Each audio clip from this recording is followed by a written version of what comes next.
There are so many places that ask for our emails these days since email marketing has been growing pretty fast.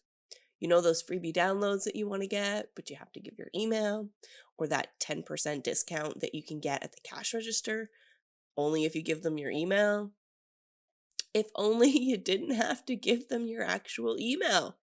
Well, you're in luck because if you have one Gmail address, then you have an infinite number of email addresses. Hey, I'm Chelsea, and today's tech tip is not a new feature, but if you haven't heard of it yet, then you're in for a treat.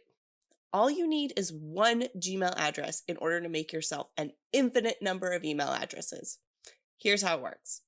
Let's say, for example, I have the Gmail chelsea at gmail.com, for example. So I can make another email just by using the plus addressing system. What's the plus addressing system?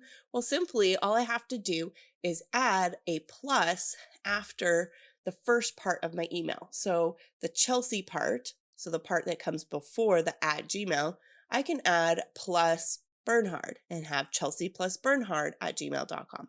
Or I could have Chelsea plus one at gmail.com or Chelsea plus rockstar at gmail.com. Whatever I want can come after the plus. So it's called plus addressing, and Gmail has it for any Gmail address out there. So grab the first part of your Gmail and add a plus, not the word plus, but the plus symbol, and add any word you want afterwards.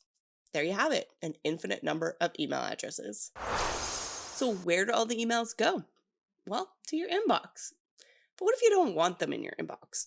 Sometimes you want to see junk mail, but sometimes you don't. But really, you don't want to have it all kind of in your face every day when you're looking in your inbox. So all you need to do is create a folder in your Gmail account, add a filter so that all the emails to that specific email address will go to that one folder, and then you can go and check it out if you want. So there you have it, an infinite number of emails and a way to sort them. And now you don't have to worry about giving out your email to all of those email marketing lists. You have a place to store them without them bothering you every single day. So go test it out for yourself and then comment here if this tip worked for you and share with your friends so that they can also have an infinite number of emails.